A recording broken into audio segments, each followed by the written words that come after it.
अब बात कर लेते हैं दल बदल की भी, क्योंकि ईडी की छापेमारी, हेमंत सोरेन के पास नोटिस आना, इन सब के बीच में सरयू राय का ये मामला और इन सब के बीच में दल बदल का मामला भी एक बार राजकीय सियासत को गर्मा रहा है, क्योंकि उस पर सुनवाई हुई है। बाबूलाल मरांडी के खिलाफ दल बदल मामले में स्पीकर के न्यायाधिकरण में फिर से सुनवाई हुई।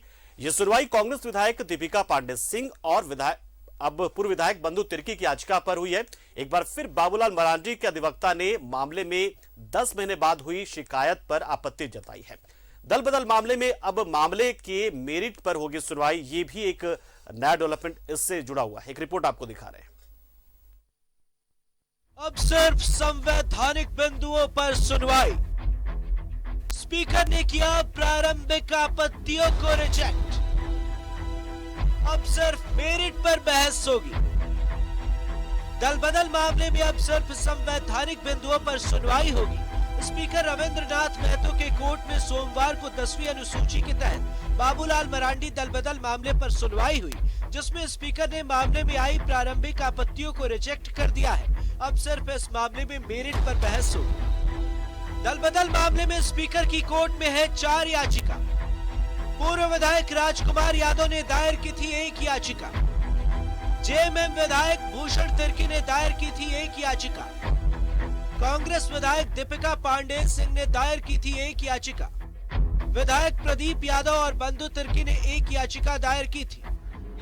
इससे पहले 6 मई को भी स्पीकर ने मामले में सुनवाई की थी। राजकुमार यादव और भूषण तिर्की की ओर से दायर याचिका पर बहस हुई थी। बाबूलाल मरांडी की ओर से दलील दी गई थी कि संबंधित मामला हाई कोर्ट में चल रहा है। ऐसे में स्पीकर के न्यायाधिकरण में सुनवाई नहीं हो, या 2 संस्थाओं की टकराव का मामला न बन जाए, इसलिए याचिका स्पीकर के कोर्ट में खारिज कर दिया जाए। दल बदल मामले को लेकर झारखंड में सियासत भी गर्म है। एक तरफ जहां जेएमएम इसे लेकर बीजेपी पर हमलावर है कि वो बेवजह स्पीकर पर सवाल खड़े कर रही है, तो बीजेपी अब भी स्पीकर पर सरकार के दबाव में काम करने का आरोप लगा रही है। आपने देखा होगा पिछले विधानसभा के सत्र में जो सो मोटो तो उनको वापस लेना पड़ा, तो उसमें से नियमावली में संशोधन किया। अब कहा कि कोई भी व्यक्ति सो मोटो की जगह आप कंप्लेंट क्लोज कर सकते हैं। तो उनकी मंशा बिल्कुल साफ है। हम तो कहीं कोई कंफ्यूजन में नहीं है, भले आप लोगों को समझ में नहीं आता होगा, हम उनकी मंशा को समझ रहे हैं। का प्रोसेस चल रहा है, उसमें लोग हाईकोर्ट भी चल गए।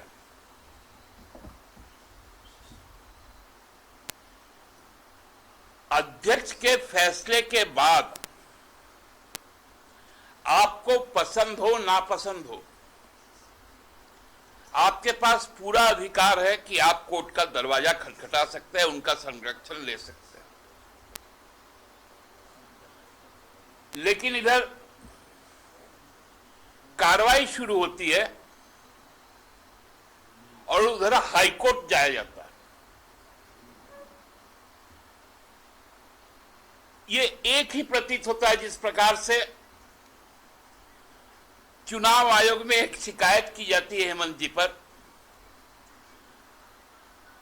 वही ड्राफ्ट दूसरा दिन हाईकोर्ट में पीआईएल हो जाता है। इस मामले को उठाना और प्रदीप यादव और बंधु तिर्की के मामले में न्यायाधिकरण की चुप्पी संदेह पैदा करती है। साहब, ट्रांसपेरेंट सिस्टम है। आपको सिर्फ सीजर की वाइफ की तरह होना चाहिए। आपको सिर्फ ये नहीं दिखाना है कि आप न्याय कर रहे हैं, बल्कि ऐसा दिखाना चाहिए कि आप न्याय करते भी दिख रहे हैं।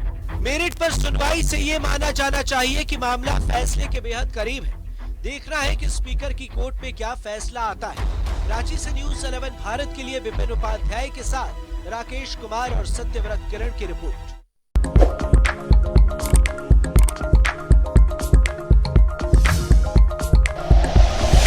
Like and share videos, subscribe करें हमारा चैनल और प्रेस करें बेल आइकॉन। न्यूज़ 11 भारत, सच है तो दिखेगा।